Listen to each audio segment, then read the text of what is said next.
morning po sa inyong lahat. Napakahalaga po na lalo nating ma-improve ang ating sarili at huwag maging stagnant.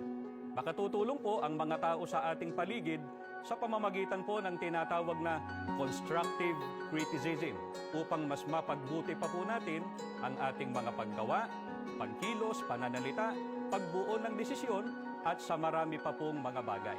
Hayaan po ninyo na muli tayong gabayan ng mga salita ng Diyos na nakasulat sa Biblia, gaya po ng nakasulat dito po sa Kawikaan. Sa 10 ang talata po ay 10. Pakinggan po natin ang sinasabi ng Biblia.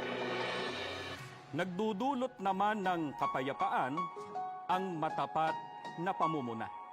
Ituring po na ang pagpuna ay pagmamalasakit o concern po sa atin. Ngunit kapag tayo po ang pupuna, piliin nating magbigay ng isang matapat na puna sapagkat makatutulong po ito to bring out the best in oneself.